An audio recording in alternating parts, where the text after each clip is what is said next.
Hey guys, what's going on? Faramar here, bringing you another Feral Druid guide for the War Within, specifically around Druid of the Claw in dungeons. If you follow my stream, you know this is my favorite hero specialization in the game right now. I feel like that truly brings Feral back to its roots before Guardian and Feral were separated in Mist of Pandaria. It doesn't quite fill it completely, but it scratches that itch and it feels nice to play. All right, so let's go ahead and dive into Druid of the Claw and what makes it strong. So Druid of the Claw strengths: Rampant Ferocity and Convoke, also very powerful, just like it is in Wildstalker. It's core to the Feral Druid AoE playstyle right now, and honestly, I'm enjoying it a lot. I think that Convoke even feels much better in Druid of the Claw than it does in Wildstalker, although Wildstalker can feel really rewarding to play. But let's talk about Druid of the Claw. The other things that truly synergize in the Druid of the Claw playstyle are your Apex Predator procs, which are going to give you the free ferocious bites based on your rip damage or your rip ticks, and then Ravage and Dreadful Wounds. Ravage is your evolved ferocious bite that does massive AoE damage and stacks with Rampant Ferocity, and then Dreadful Wounds is the giant, basically a feral frenzy that it puts on all of the targets that get hit by your Ravage. So it's very powerful, tons of AoE spread pressure, a lot of fun to play.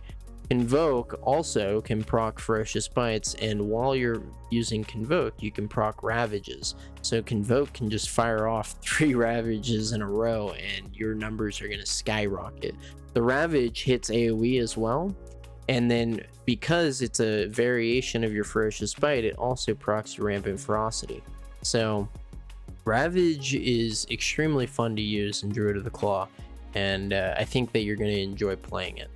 Alright, so next up, let's go ahead and talk about the talents in Druid of the Claw.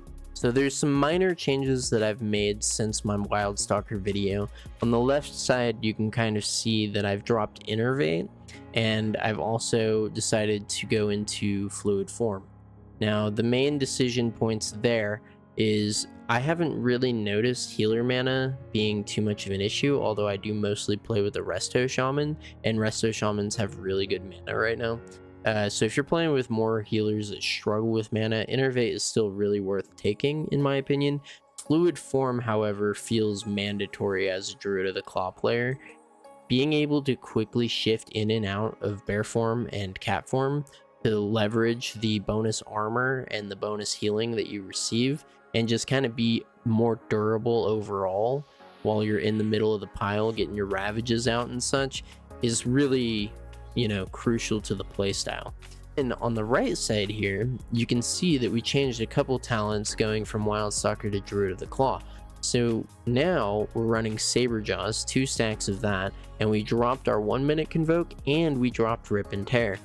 So the reason that we have dropped our 1-minute Convoke and our Rip and Tear is because we're no longer focused around putting, constant bleeds up around us. We're now focused on truly leveraging our procs on Ravage and getting Dreadful Wounds everywhere. 2-minute Convoke lines up perfectly with 2-minute Berserk as well, which makes it very powerful for getting off as many Ravages in your burst window as possible. So those are the main changes going from Wildstalker to Druid of the Claw that we. So going into Druid of the Claw, our first choice talent is going to be between Ruthless Aggression and Killing Strikes. Ruthless Aggression is the clear winner here, mainly because it gives you more Ravage procs, essentially. Killing Strikes is also very powerful and can be kind of niche to use, being able to proc a free Ravage as soon as your Tiger's Fury goes off. But Ruthless Aggression overall wins by giving you the bonus attack speed, which your auto attacks proc Ravages. So the more you're auto attacking, the more Ravages you're getting, the more bursts you're going to be doing. Alright, next we have Empowered Shapeshifting and Wild Power Surge. While I really wish Wild Power Surge was viable, the damage that you get from Mangle really isn't meaningful enough, so I'm going to have to go with Empowered Shapeshifting. Now, Empowered Shapeshifting gives you a ton of meaningful damage because Shred brutal slash, swipe, all those damages are increased. And then you also can use frenzied regen while you're in cat form. So something that I've noticed is kind of difficult to get used to this season with Mythic Plus is the fact that you're actually in melee range now. In previous expansions, you were 5 yards out or 3 yards out away from the action. You could kind of separate yourself, kind of distance yourself from the enemies so that you could see mechanics. You weren't gonna get randomly AoE'd down, you weren't gonna get randomly melee'd down. But in the War Within, you are melee range. So empowered shapeshifting gives you that little bit of leeway. So what I typically will do with empowered shapeshifting is I will pop frenzied regen right before I berserk convoke, because I don't need the energy while I'm convoking. You regenerate your energy while you're convoking, and then it gives you a little bit of a heal, a little bit more durability in case you get hit by something while you're in the middle of your berserk convoke window. It's not always foolproof. Sometimes you'll still get hit by a one-shot mechanic and you just die anyway, but it gives you a little bit of, peace of mind knowing that you can pop that huge heal and go into your convoke really confidently. Next up, let's talk about our last choice node here for Druid of the Claw, which is going to be between Strike for the Heart and Tear Down the Mighty. While I think Tear Down the Mighty is very strong, and especially in PvP, in PvE, I have to say Strike for the Heart just makes the most sense. It does much more AoE damage. You're going to get more meaningful damage out of it. It also really synergizes with your 4-set, which causes your Ferocious Bites, your Primal Wraths, and your Rampant Ferocities to deal 15% more damage per stack, which you get more stacks based on how many times you're critting with your combo point generator. So Strike for the Heart just wins outright on this node, in my opinion. I don't think there's any reason to pick Tear Down the Mighty, let alone if you look over at the Feral tree, I'm not running Feral Frenzy anyway. So Tear Down the Mighty really has no place in the dungeon build for Druid of the Claw, in my opinion. Alright, so that's pretty much it for the Druid of the Claw talents. Let's go ahead and dive into the rotation for Druid of the Claw. So the rotation doesn't really change that much between Druid of the Claw and Wildstalker. The main difference is going to be how you're reacting to different procs. So your opener for Druid of the Claw is going to be roughly the same as Wildstalker. You're going to want to open with that Stealth Rake to get the Empowered Rake bleeds up. Then you're going to Thrash, Brutal Slash. You can Brutal Slash again if you didn't crit on any of those, right? Just to get to your 5 combo points. Then Tiger's Fury, Primal Wrath, get your bleeds rolling, get your maximum damage out there. So that's going to be your opener as Druid of the Claw. Not really anything different from Wildstalker yet. The primary difference when it comes to Druid of the Claw is going to be how you're reacting to your procs. So in Wildstalker, if you remember, you're reacting to procs via Bloodseeker Vines. In Druid of the Claw, you're reacting to Apex Predator and Ravage procs, which those procs will stack.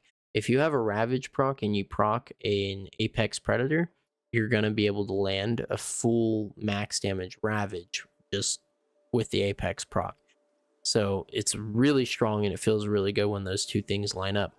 Otherwise, the general rule of thumb with Ravage is if you're in an AoE situation, it's most important that you get your damage out there with Dreadful Wounds. What you're going to essentially do is if you proc a Ravage and you've only got 1 or 2 combo points, just throw out the Ravage. Get the Dreadful Wounds ticking on all the enemies, and then maybe, your energy will kind of pool and your next Ravage will be a more powerful full damage Ravage. But in an AoE situation, Dreadful Wounds is really crucial to get out there on all the targets. So you typically want to just use the Ravage as soon as you get the proc. There's really not much thinking to it, which is kind of nice. And if you're low energy, just like I went over in the Wildstalker guide, make sure that you're using Adaptive Swarm. Keep those rolling.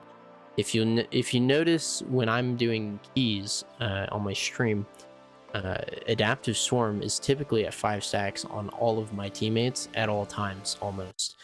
This way, when it goes out there, it is on all of the enemies, and when it's on all of the enemies, your Dreadful Wounds are going to be doing 25% more damage.